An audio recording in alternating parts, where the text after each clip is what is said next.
Okay, hi guys. So we are back today.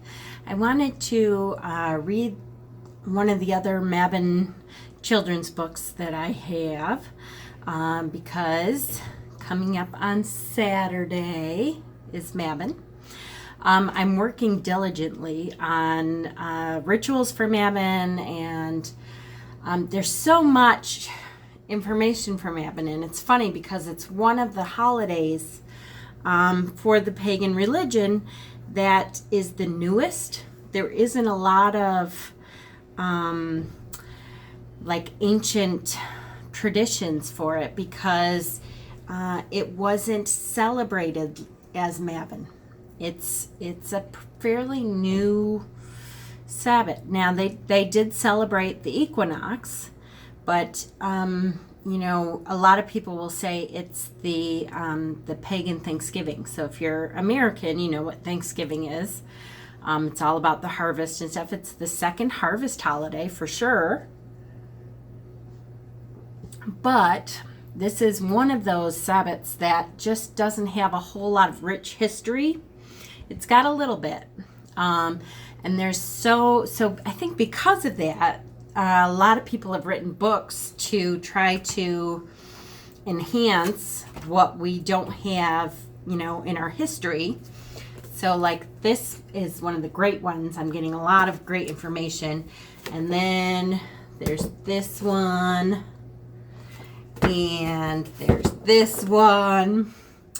So I'm working on it, and I'm going to try to upload the video tonight for that. And I'm trying to do the next installment. Actually, I forgot I was going to skip that, or I might try to. We'll see. I don't want to get off track. We'll see what happens tonight.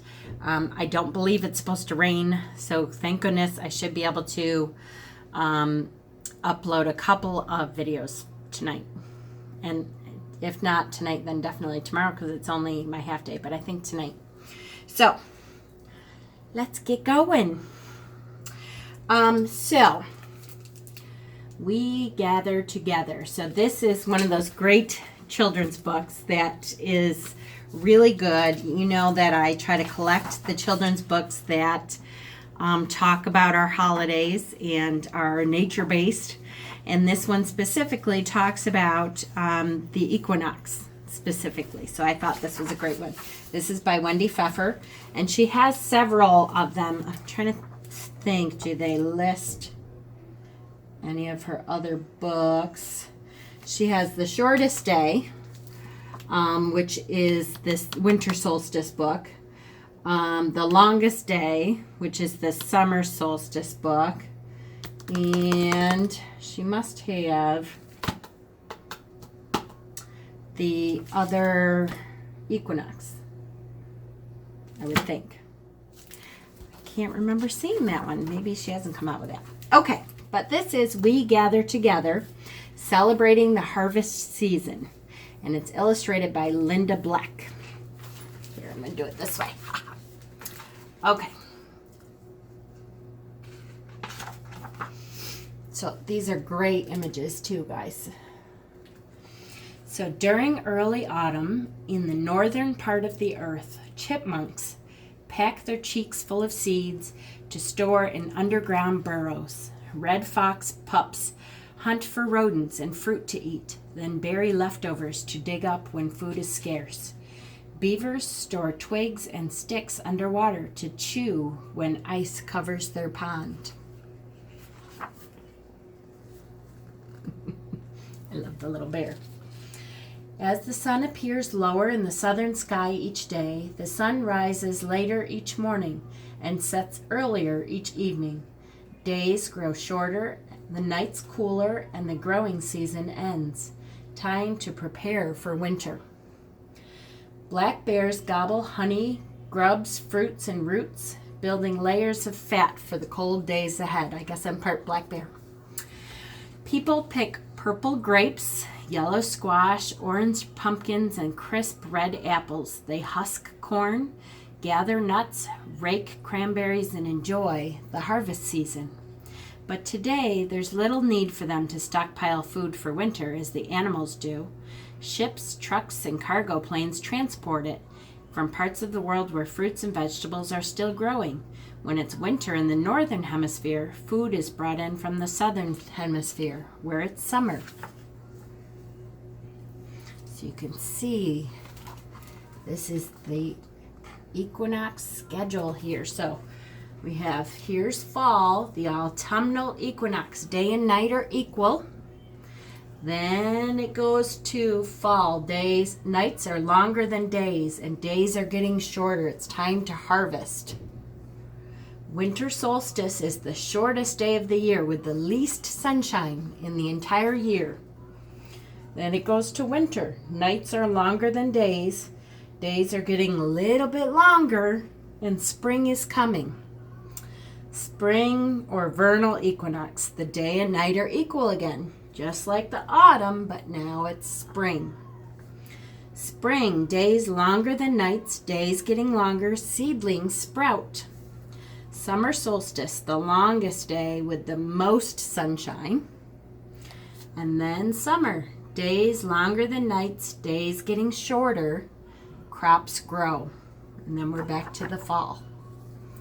So different seasons are caused by the tilt of the earth as it moves around the sun. When the northern part of the earth tilts towards the sun, the north gets lots of sunshine and it's summer there. When the northern part of the earth tilts away from the sun, the north gets less sunshine and it's winter.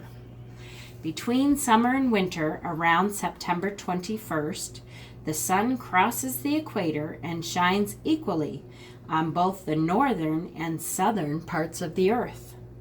On that day, in the northern part of the world, summer ends and autumn begins. Day and night have equal hours all over the world. For many, the autumnal equinox signals a time to harvest crops. Beautiful imageries of harvesting. Each crop has its own growing season. Most seedlings sprout with the cool spring rain and thrive under the warm summer sun. Sunshine helps a plant's leaves make the food that is necessary for the plant to grow. When autumn arrives, days are cooler. Plants can no longer make the food they need, and the growing season ends. Time to gather in the crops. Fruits and vegetables that ripen by autumn must be harvested before the winter's freezing weather destroys them. So you pull them all in.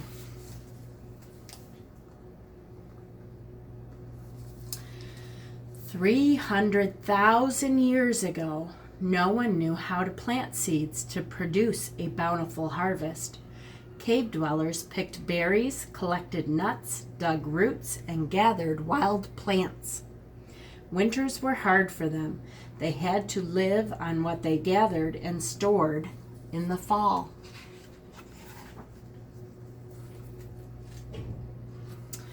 About 10,000 years ago, where Syria and Turkey are today, tribes learned to grow wheat and barley from seeds. How exciting it must have been to plant one seed and produce a stalk with many. 8,000 years ago in Egypt, people discovered the warm climate was perfect for farming. The Nile River provided water, and once each year its floodwaters deposited rich, black, fertile soil on both sides. Plants grew in abundance.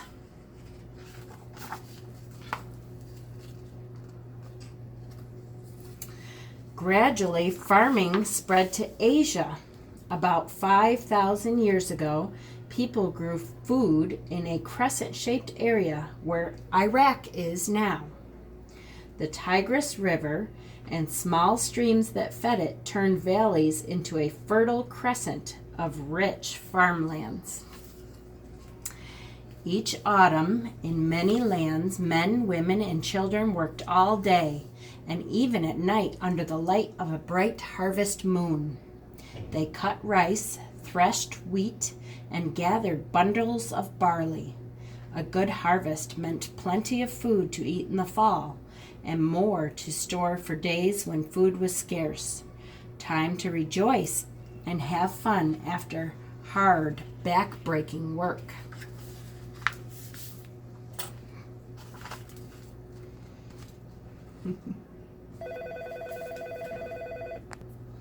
Okay, sorry guys, let's start that.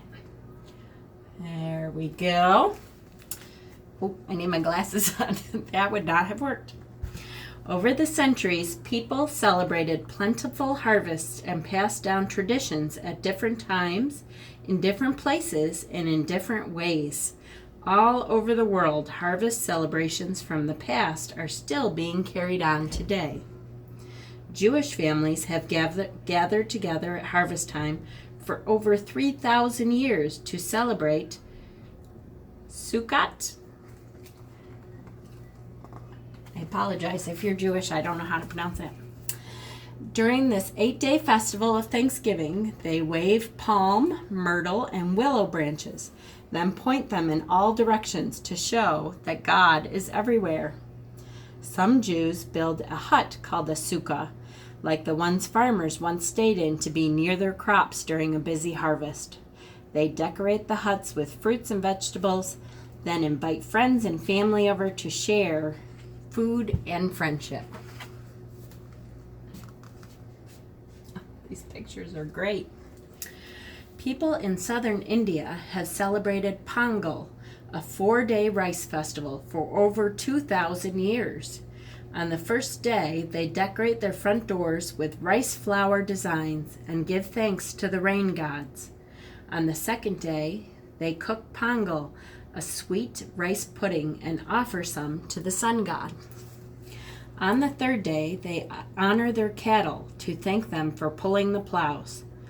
The fourth day, family and friends gather on riverbanks to dance and enjoy a bountiful feast, including, of course, the freshly harvested rice. Oh, so colorful, look at that. The people of Japan have held rice festivals for about 2,000 years. In spring, girls dressed in kimonos plant rice, while musicians play bells, drums, and flutes. In summer, they hold a lantern festival to express their joy as the rice ripens. When fall comes, they celebrate the rice harvest with parades and a dragon dance. During their moon viewing ceremony, people sing while watching shadows on the full moon.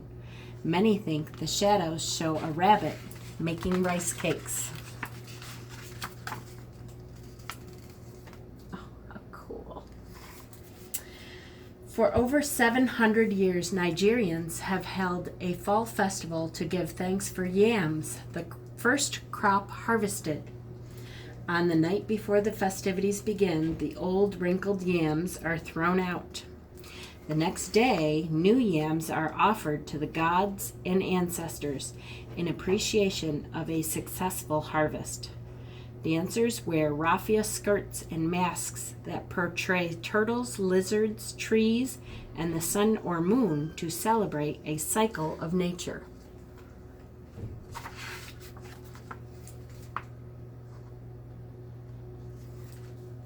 Hundreds of years ago, the English believed that the spirit of their wheat lived on in the last bundle they cut. In each field, they twisted it into the shape of a doll. Since they called wheat corn, these dolls were named corn dollies. They were hung in barns or churches during the winter, then plowed back into the earth in the spring to ensure a good harvest in autumn. People still make corn dollies just for fun.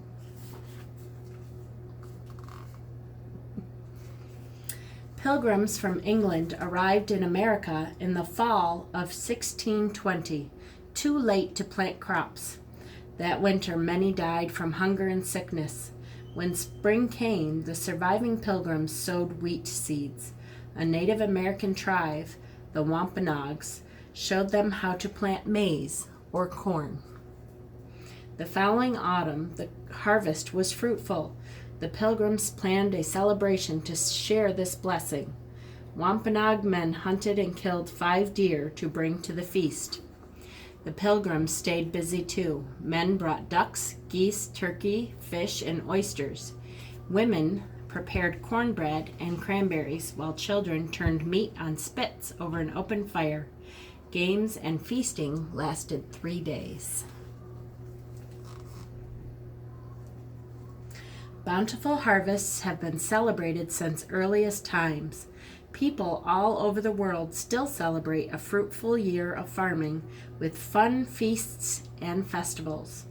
They enjoy corn, rice, yams, apples, pumpkins, cranberries, and other fruits and vegetables of the harvest season. Autumn, with its brilliant colors and delicious gifts of nature, offers friends and families a time to gather together and give thanks for all their blessings. And then they have a bunch of equinox facts, which I'm not going to read because that is really for when you're there, because they talk about some recipes and other harvest festivals. But I think that's a great Mabon book. So keep watching, guys. I'm going to do a couple Mabon videos today, and we'll definitely finish it up this week in time to celebrate together. Blessings.